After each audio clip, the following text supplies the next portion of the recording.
이스라엘아, 이제 내가 너희에게 가르치는 규례와 법도를 듣고 준행하라. 그리하면 너희가 살 것이요 너희 조상의 하나님 여호와께서 너희에게 주시는 땅에 들어가서 그것을 얻게 되리라. 내가 너희에게 명령한 말을 너희는 가감하지 말고 내가 너희에게 내리는 너희 하나님 여호와의 명령을 지키라. 여호와께서 바알불의 일로 말미암아 행하신 바를 너희가 눈으로 보았거니와 바알부호를 따른 모든 사람을 너희의 하나님 여호와께서 너희 가운데서 멸망시키셨으되 너희 오늘 오직 너희의 하나님 여호와께서부터 떠나지 않은 너희는 오늘까지 다 생존하였느니라. 내가 나의 하나님 여호와께서 명령하신 대로 규례와 법도를 너희에게 가르쳤나니 이는 너희가 들어가서 기업으로 차지할 땅에서 그대로 행하게 하려 함인즉 너희는 지켜 행하라. 이것이 여러 민족 앞에 너희의 지혜요 너희의 지식이라. 그들이 이 모든 규례를 듣고 이르기를 이 큰 나라 사람은 과연 지혜와 지식이 있는 백성이로다 하리라. 우리 하나님 여호와께서 우리가 그에게 기도할 때마다 우리에게 가까이 하심과 같이 그 신이 가까이 함은 얻은 큰 나라가 어디 있느냐. 오늘 내가 너희에게 선포하는 이 율법과 같이 그 규례와 법도가 공의로운 큰 나라가 어디 있느냐. 오직 너는 스스로 삼가하며 내 마음을 힘써 지키라. 그리하여 내가 눈으로 본 그 일들을 잊어버리지 말라. 내가 생존하는 날 동안에 그 일들을 내 마음에 떠나지 않도록 조심하라. 너는 그 일들을 내 아들들과 내 손자들에게 알게 하라. 아멘. 신명기를 계속 보고 있습니다. 신명기에서 신명기란 뜻 자체가 신신당부의 그 뜻인 거듭해서 계속해서 반복적으로 하나님의 언약에 대해서 잊지 말라고 계속 당부하는 말씀이라고 설명을 드렸어요. 그러면 도대체 그 신명기의 내용의 그 중요한 포인트는 뭐냐 봤더니 우리가 민수기에서 봤던 그 행렬이 있습니다.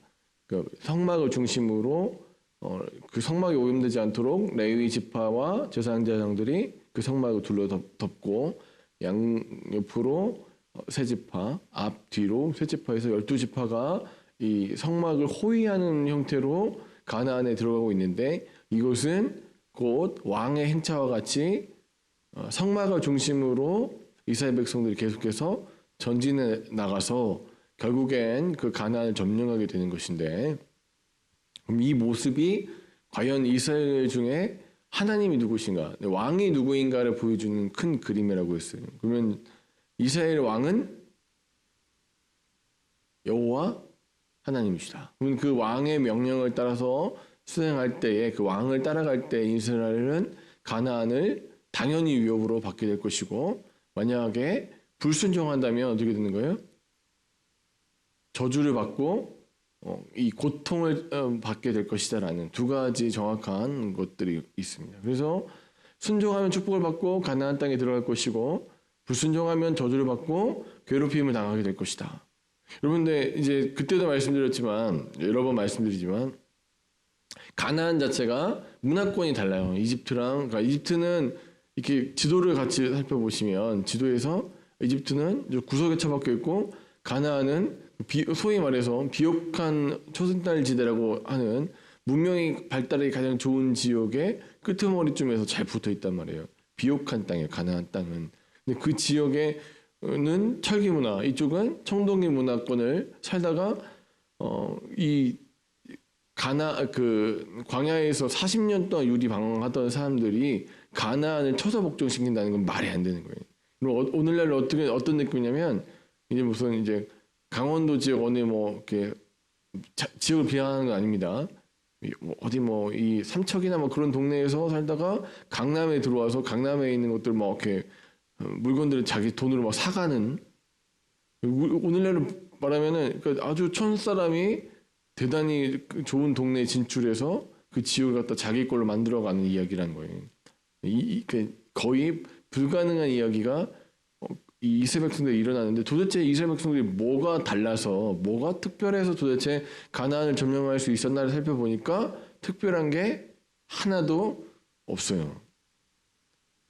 상식적으로, 그러니까 아무튼 이 뭐 무기도 그렇고 뭐 기술도 그렇고 아무것도 없어. 도대체 저 사람들은 아무것도 없는데 왜 어떻게 해서 이 사람들이 가나안을 점령하게 되었나를 살펴보니까 오늘 본문 말씀처럼 이 큰 나라가 도대체 어디서 왔나에 대해서 사람들이 궁금할 정도로 뭐가 있었어요? 뭘 지키면 이 나라가 큰 나라가 되는 거예요? 자, 뭐 6절을 4장 6절을 같이 다시 한번 읽어보겠습니다. 자, 너희는 뭘 지켜야? 너희는 지켜 행하라. 뭘 지켜 행하여요? 하나님의 규례와 법도를, 하나님의 명령을, 하나님의 말씀을, 하나님께서 선언한 것을 지켜 행하라. 이것이 여러 민족 앞에서 너희의 지혜요, 너희의 지식이라. 그죠? 자, 너희의 힘과 능력, 너희의 지혜와 너희의 지식이라고 했는데 너희의 힘과 능력은 어디서부터 오는 거예요? 하나님의 말씀을 지키고 따르는 것에서부터 시작된다는 얘기예요. 너희가 힘이 있고 너희가 엄청 똑똑하고 너희가 뭐 대단한 존재라서 그런 게 아니라 너희의 힘의 근원은 어디 있어요? 하나님의 규례와 하나님의 법도를 지키는 것인데, 그럼 하나님의 법도와 하나님의 규례를 지키면 누가 그와 함께 하시기 때문에 그렇습니까? 하나님께서 그와 함께 하시기 때문에 너희가 강한 나라가 되는 것이다. 설명은. 여러분, 그럼 이건 나중에 어디까지 가냐면 이제 생각해 보세요. 삼손의 힘의 근원이 어디예요? 그렇게 이제 생각하시면 잘못 생각하신 거예요. 우리가 착각하는 거 거기에. 삼손의 힘의 근원이 머리카락이다. 그것도 삼손이 착각한 거죠. 사실 삼손의 힘의 근원은 어디 있어요? 하나님이에요. 여호와는 그가 나신으로서 하나님의 말씀과 법도에 순종했기 때문에 하나님의 신이 그와 함께 동행했죠. 하나님이 그의 힘과 능력. 근데 삼손이 착각하고 삼손 그 사사기에 나오는 사람들 다 대부분 좀 뭔가 문제가 있는 사람들인데 그 삼손조차도 그나마 하나님께서 들어 쓰시고 있는 도구가 되는 삼손조차도 그 들어가 그에게 당신 힘의 근원이 무엇입니까 물어봤을 때 안 알려주다가 나중에 고백하는 게 뭐예요? 나는 머리털이야라고 얘기하는 거죠. 그 비밀을 발설하는 순간 뭐가 나가는 거예요? 하나님과 맺었던 그 계약을 위반하는 것이기 때문에 하나님이 떠나셔서 그의 힘이 사라지는 것입니다. 이스라엘도 마찬가지로 착각하는 거죠. 나중에 우리가 또 사사시대의 끝 무렵엔 무슨 일이 벌어지냐면 똑같은 착각을 하죠. 우리 힘의 근원은 그러니까 규례와 법도라고 하니까 어떻게 언약궤가 들어있는 이 언약이 들어있는 언약궤가 우리 힘인 줄 알고 그거 들고 전쟁 나갔다가 다 죽는 거예요. 착각하는 거예요. 다시 한번 이스라엘의 진짜 힘의 바탕. 도대체 저 천동네 사람들이 왜 저런 큰 나라를 이루게 되었을까에 대한 얘기는 어디서 오는 거예요? 하나님의 규례와 법도를 지킴으로 인한 누구와의 동행이요? 하나님과의 동행에 있다. 마찬가지로 자 여러분, 오늘 우리가 이 세상은 우리보다 항상 강하죠. 그리스도인들이 또 우리가 이 세상을 이길 수 있다는 근거가 없어요. 이길 수가 없어요. 항상 우리보다 세요. 우리보다 많이 배웠고 우리보다 많은 지식을 갖고 있고 우리보다 많은 돈을 가지고 있고 우리보다 많은 능력을 가지고 있는 이 세상에서 도대체 그리스도인들이 승리할 수 있는 방법이 무엇인가? 그것은 하나님과 동행함으로 인하여 하나님이 우리 돕고 계시기 때문에 하나님이 우리와 함께 하시면 세상이 무서울 것이 없죠. 우리 힘으로 안 되는 거예요. 그래서 이스라엘 백성들이 계속해서 끊임없이 계속 기억하라. 당부하는 말은 뭐냐면 하나님의 규례와 법도를 지키라는 거야. 왜? 하나님이 우리와 함께 하셔야지 이 인생에서 이 전쟁에서 승리할 수 있기 때문이다. 그래서 신명기는 세 편의 그 당부로 그러니까 설교로 이어져 있습니다. 그래서 첫 번째 설교, 두 번째 설교, 세 번째 설교. 자, 포인트가 저래요. 오늘 첫 번째 설교를 다룰 거니까 간단하게만 보죠. 첫 번째 설교는 가나안에 들어가지 못하는 이유에 대해서 꼭 기억하고 이제 다시 한번 오늘 본문 말씀처럼 하나님의 규례와 법도를 반드시 지켜야 된다. 그리고 두 번째 설교에서는 역시 율법에 대해서 막 이렇게 설명하다가 가운데 정말 포인트는 온 마음을 다해서 하나님을 사랑하라는 것에 있다고 말씀드렸어요. 세 번째 설교는 다시 한번 얘기하지만 절대로 하나님을 떠나지 말라. 반드시 이것은 기억해야 된다는 얘기를 하고 있고요. 마지막 네 번째 부분에서는 이제 모든 것을 정리하는 이 모세가 이 나머지를 놓고 정리하면서 모세가 다음 세대를 준비하는 모습. 그래서 이 신명기 자체가 다음 세대를 위한 내용이라는 것을 보게 됩니다.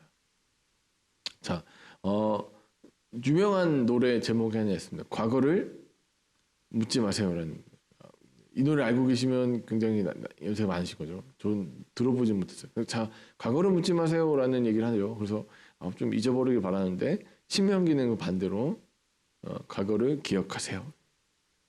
과거를 기억하십시오. 어떤 과거를 기억해야 되느냐 봤더니 이제 2장에서 3장까지 내용이 이렇습니다.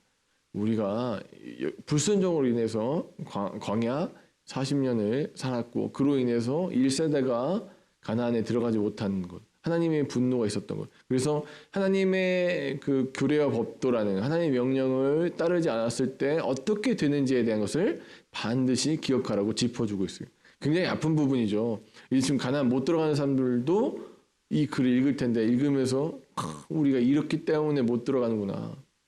근데 여러분 정말 이제 기억해 하셔야 될 거예요. 1세대와 2세대 이제 항상 얘기하는데 포인트가 있어요. 여러분 혹시 여러분 지금 여러분 생각하시기에 그러니까 믿음의 세대 중에 1세대입니까? 2세대입니까?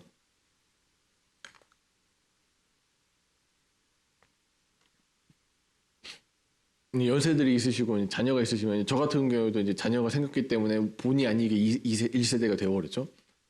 그럼 이제 1세대는요 스스로 생각하시기에 여러분 망했습니다. 이제 더 이상 소망이 없어요. 1세대는. 근데 1세대는 소망이 없는데 소망이 있어요. 이 무슨 말이냐면 자 1세대에게 하나님께서 좋은 얘기 하세요, 나쁜 얘기 하세요. 너희는 가나안 못 들어갈 거야. 너희는 40년 동안 유리 방황하다가 고생하다가 그 가나안 앞에서 죽을 거야 라는 얘기를 해요. 좋은 얘기예요, 나쁜 얘기예요? 나쁜 얘기예요. 저주예요. 그러면 여러분 대부분의 그러니까 사람들이 어떻게 하면 좋을까요? 이 얘기 들었을 때 그런 게 어딨어. 난 하나님 말씀 안 들어. 안 지키면 되지. 신이 하나님밖에 없어요? 나는 불교 믿을 거예요. 하나님 그런 얘기 하셨죠? 난 다른 사람 다른 신 따라갈 거예요. 얼마든지 그렇게 따라갈 수 있는데 1세대가 했던 건 뭐냐면 다음 세대를 위해서 그 저주를 묵묵히 감당했어요. 하나님의 명령을 어겼기 때문에 자기네들이 이렇게 망한 것을 자기 2세대에게 똑같이 답습시키지 않았어요. 세상에서 고생하셨던 것을 나도 고생했으니까 자녀들한테 그대로 가르치는 거예요. 야, 너도 한번 고생해봐. 내가 예수님 믿기 전까지 얼마나 힘들게 살았는지 너도 한번 맛 좀 봐. 너도 한번 당해봐. 1세대가 그랬다면 2세대도 가나안에 들어갔을 거란 보장이 없어요. 근데 1세대가 뭘 해줬냐면 2세대가 가나안에 들어갈 수 있도록 준비를 해줬어요. 어떤 식으로 준비했냐? 하나님의 명령이기 때문에 저주받았음에도 불구하고 그 저주의 말씀을 순종했다고요. 자기가 그걸 감당해냈어요. 그랬더니 자기의 자녀들인 2세대는 어떻게 됐습니까? 순종의 세대가 돼서 가나안에 들어가는 거예요. 얼마든지 거부할 수 있잖아요. 1세대가 나는 저주받기 싫어요. 나는 하나님 따라가기 싫어. 나 그냥 하나님 얘기하신 그 40년 광야에서 이렇게 고생하기 싫어. 나 그냥 돌아갈래. 얼마든지 그럴 수 있는데 1세대가 순종해 주었기 때문에 믿음의 2세대가 발생하는 겁니다. 사랑하는 여러분, 오늘 이 자리에서 1세대로서 고생하시고 기도하시는 것, 때는 어떤 때는 소위 어떤 기분이냐면 저주를 감내하는 것 같은 그 기분이 드실 텐데 근데도 그걸 잘하고 계신 이유는 다음 세대의 소망을 위해서 그렇습니다. 1세대가 기도를 해줘야지 1세대가 이 말씀을 순종해줘야지 이것이 고통스럽고 힘들고 어려운 일이라도 1세대가 기도하고 순종해 줬기 때문에 믿음의 2세대가 제대로 갈 수 있었던 거죠. 여러분 그래서 다음 세대 입으로 떠들 만한 얘기가 아니에요. 다음 세대를 위한 사람들은요 1세대의 순종이 있는 사람들.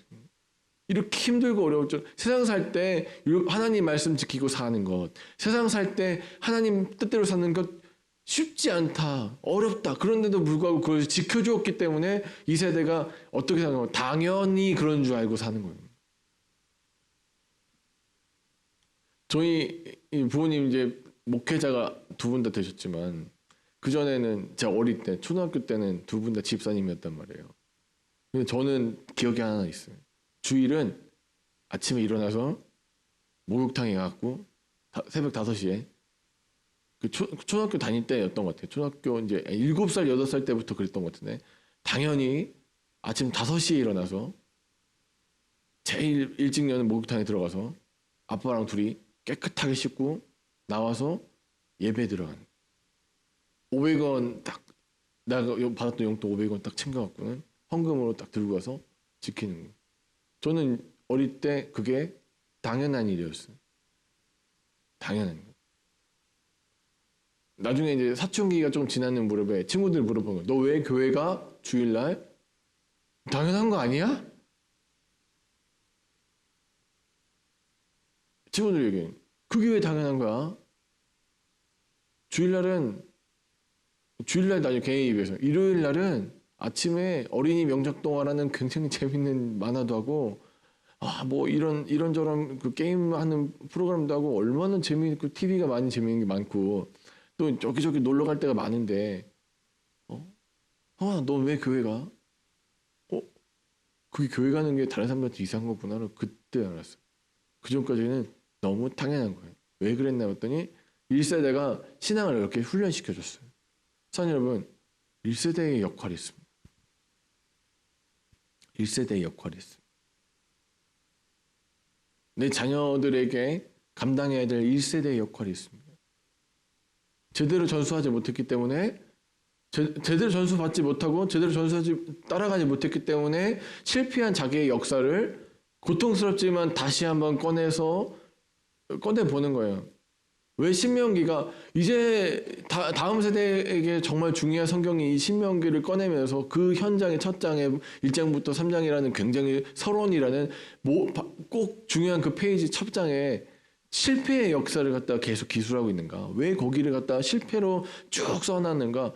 1세대, 2세대들에게 1세대의 실패를 보여줌으로 인해서 다시는 그런 반복이 일어나지 않게 하기 위해서는. 사랑 여러분, 믿음의 2세대, 부모된 여러분에게 하실 일이 있어요. 아직 늦지 않았어요. 살아있는 그 동안 자녀들에게 1세대로서 역할을 감당하는 거예요. 내 가문에, 내 손주들에게 1세대의 역할을 감당해 주시는 거예요. 그래야지 2세대의 소망이 있기 때문에. 우리가 1세대로서 잘못 살았을 수도 있죠. 실패한 인생일 수도 있죠. 근데 그 실패의 열쇠를 다 지워버리고 너도 나랑 똑같이 살아. 아니, 나의 실패를 꺼내서 보여주고 이렇게 살면 얼마나 힘들었는지 모르겠다. 근데 나는 네가 이렇게 살지 않기로 한다. 과거를 기억하라. 그래서 첫 번째 설교의 내용은 이렇습니다. 약속의 땅을 얻지 못한 우리를 기억하라. 약속의 땅의 주인이 하나님인 것을 기억하라. 우리 이제 뭐냐면 나중에 보면 알겠지만 미디안 땅 지나갈 때 돈 주고 사 먹으라라는 얘기가 뭐냐면 그 땅 점령해 버릴 수도 있잖아요. 숫자가 많으니까. 근데도 뭐합니까? 땅 주시는 이는 누구예요? 하나님이시기 때문에. 그러면 이 땅을 미디안 사람들에게 주셨다는 것을 믿고 그 사람들에게 그 땅을 이동하는 통행료도 내고 먹을 것도 물 주고 다 사 먹으면 다음에 그 땅의 진짜 주인은 누구세요? 아까 얘기했지만 하나님이시기 때문에 가나안도 어떻게 해요? 내가 받게 된다는 믿음이죠. 주인이 땅을 줄 거라는 믿음을 가지고 그 땅을 지나갈 때 돈 주고 사 먹는 거예요. 자, 그리고 시온과 옥이라는 옥이라는 사람 그 침대를 봤더니 어떻습니까? 7자 막 가지고 엄청나게 크죠. 2m 80인가요? 그렇게 된다는데 그런 침대를 쓰고 있는 엄청난 거인을 잡아서 죽였죠. 그러면서 어떻습니까? 처음에 가나안 들어갈 때 정탐꾼들이 하는 얘기가 뭐예요? 저 땅은 네피림이 살고 있대. 거인들이 살고 있기 때문에 우린 못 들어가라고 했는데 지금 이 사람들이 이 시온과 옥을 잡아 죽이면서 저렇게 큰 거인도 하나님 명령에서 따라가면 잡아 죽일 수 있겠구나. 가나안 들어가겠구나 생각하는 거죠. 그리고 마지막으로 저주라도 하나님의 뜻을 따를 때 다음이 있음을 기억하라는 얘기예요. 우리가 얘기했던 1세대의 고통을 감내했더니 2세대의 희망이 있다는 거예요. 오늘 왜 자녀들 두고 기도하십니까? 자녀들 그렇게 기도하지 마세요, 여러분. 자녀들 그냥 잘 먹고 잘 살게 해주세요. 복 받게 해주세요. 정도에서 멈추지 마세요. 주님 그들에게 희망이 있게 해주세요. 그들에게 소망이 있게 해주세요. 우리가 엎드려 기도하면서 하나님 앞에 우리가 제대로 살지 못해서 고통받았던 것들을 이 아이들은 다시 겪지 않도록 인도해 주세요. 내가 하나님 앞에 살기 위해서 몸부림치면서 고생했던 거 이 아이들은 그대로 겪지 않도록 인도해 주세요. 1세대가 감당할 수 있는 역할을 우리 감당하고 2세대에게 소망을 주십시오. 이게 1세대가 신명기를 통해서 했던 기도의 내용들이에요. 그래서 너희는 너희 힘이 아니라 하나님께서 하신다는 것을 기억해야 된다. 그래서 이제 결론입니다. 너희 힘이 아니라 하나님께서 하신다는 걸 알았다면 뭘 해야 돼요? 자, 하나님이 하신다는 걸 알았다면 네 힘으로 안 된다는 걸 알았다면 같이 한번 읽어볼까요? 이스라엘아 이제 내가 너희에게 가르치는 규례와 법도를 듣고 준행하라. 그리하면 너희가 살 것이요 너희의 열조의 하나님 여호와께서 너희에게 주시는 땅에 들어가서 그것을 얻게 되리라. 사랑하는 여러분, 오늘 신명기 말씀을 통해서 우리에게 신신당부하신 하나님의 음성을 들으시길 주님 간절히 축원합니다. 우리 힘과 능력이 아니라 너희 힘과 능력이 아니야. 여기까지 온 것도 너희 힘과 능력이 아니었고 앞으로도 행할 일들은 너희 힘과 능력이 아니었어. 그러므로 어떻게 해요?